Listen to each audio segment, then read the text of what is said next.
One day in June 2003, a horrific crime took place in a small town in France. A 9-year-old girl was assaulted and then beaten to death. The police quickly apprehended the perpetrator and eventually convicted him. However, surprisingly, 1 year after the perpetrator was imprisoned, the victim's father began actively working to exonerate the convicted killer. At first glance, it seemed like the father wanted to get the murderer out of prison just so he could take revenge himself. But various clues suggested that his motivation was not simply to kill the man. So, what was he really trying to do? The movie follows the protagonist, Richard, a seasoned detective, and his wife, Claire, a professional anesthetist. Due to their busy work schedules, their 9-year-old daughter, Emily, often had to stay home alone. One ordinary weekend, Richard's wife had to work overtime, while Richard finally had a rare day off. He planned to take Emily out for some fun. But before they could leave the house, Richard received an urgent call from his superior, asking him to report to the station immediately to handle an emergency case. Left with no choice, Richard told Emily to stay home alone once again. Feeling bored, Emily called a friend to meet up and play. However, her friend waited at the agreed location for a long time, but Emily never showed up. Meanwhile, after finishing his work, Richard rushed home, only to find that Emily was missing. He initially assumed she had gone out with her friends and didn't think much of it. But shortly after, he received a devastating phone call from his colleague. A young girl's body had been discovered in the woods near his home. The victim was none other than his 9-year-old daughter, Emily. Emily had been beaten to death after suffering a brutal assault. The tragic news shattered Richard and his wife's world. Determined to bring the ruthless killer to justice, the local police deployed all available resources. Eventually, they arrested a suspect named Daniel, a middle-aged man with glasses who appeared polite and well-mannered. During police interrogation, Daniel admitted to being in the forest where the crime occurred, but adamantly denied having anything to do with Emily's murder. With no eyewitnesses and no physical evidence, such as fingerprints or hair, found at the crime scene, the police resorted to intense questioning to pressure Daniel into confessing.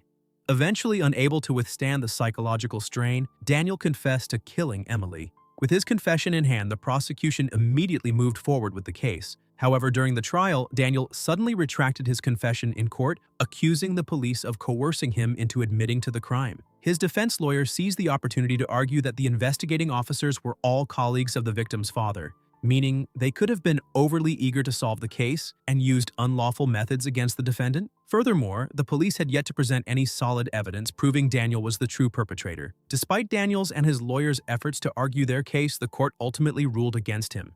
Given the severity of the crime and the fact that Daniel had previously confessed to details only the murderer could have known, the judge and jury found him guilty of rape and murder. Since the local jurisdiction did not have the death penalty, Daniel was sentenced to 30 years in prison. With that, the case seemed to have come to a close. However, not long after being imprisoned, Daniel sent a letter to Richard. In the letter, he first expressed his sympathy and understanding for Richard's grief over losing his daughter. Then, in a sincere and pleading tone, he insisted that he was not the one who killed Emily.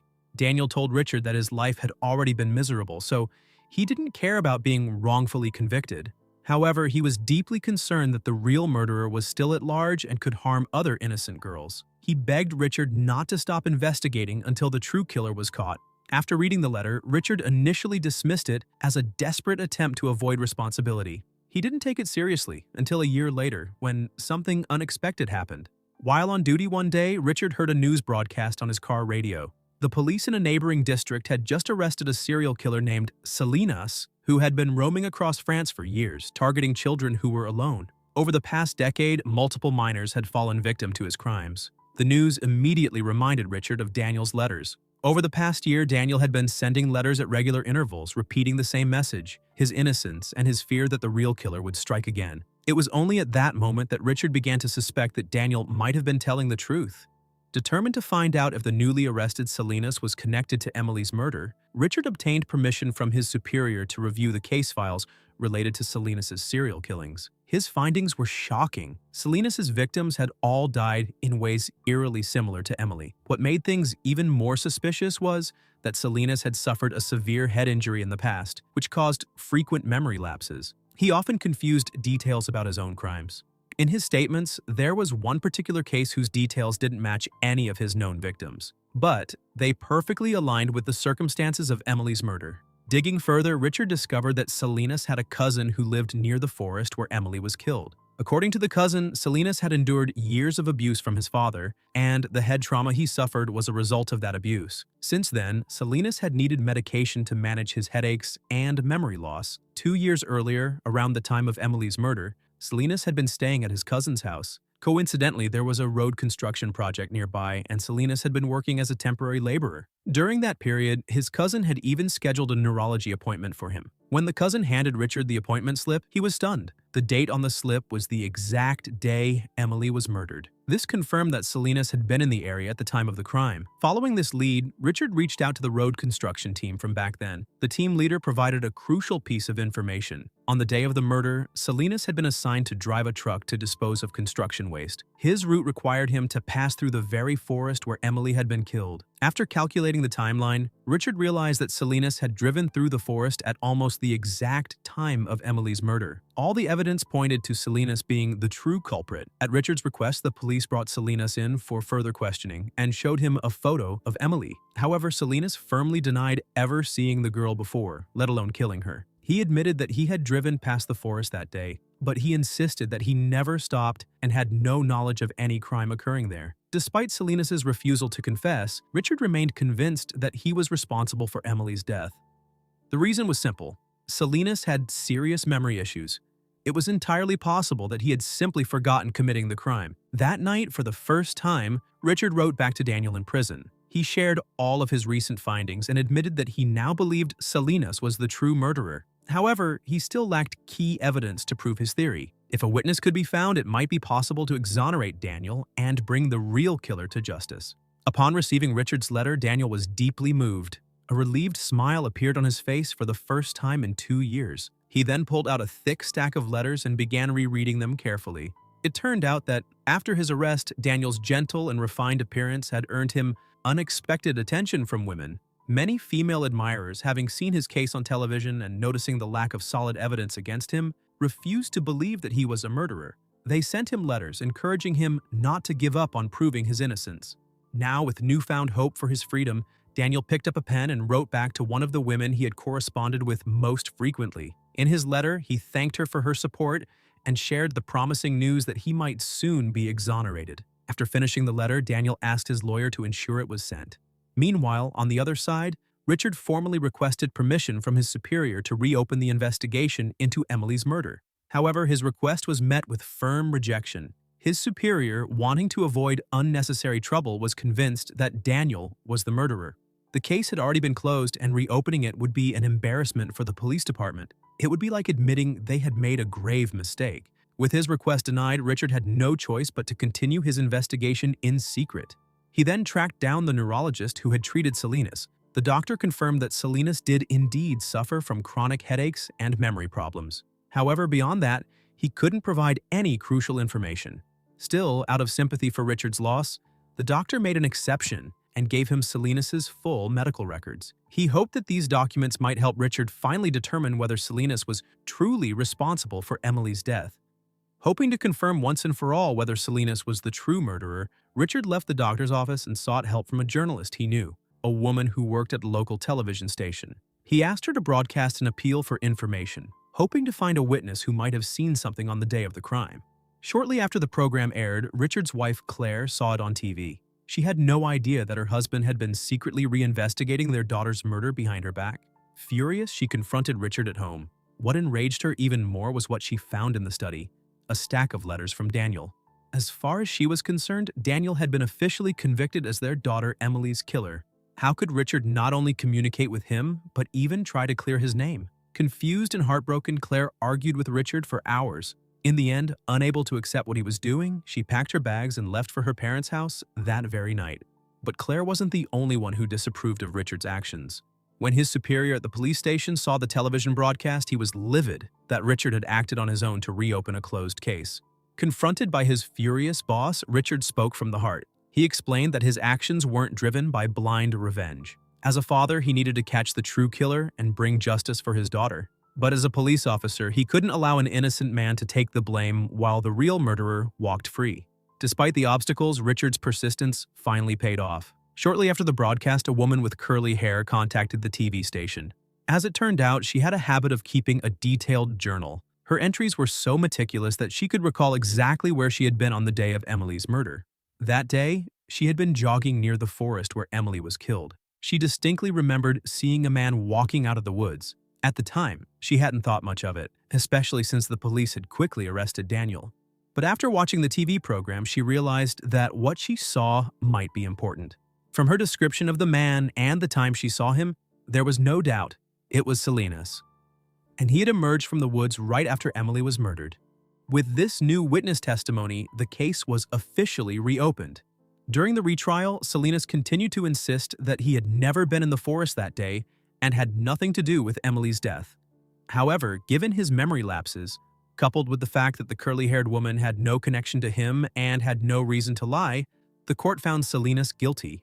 Daniel, who had originally been sentenced to 30 years in prison, was declared innocent.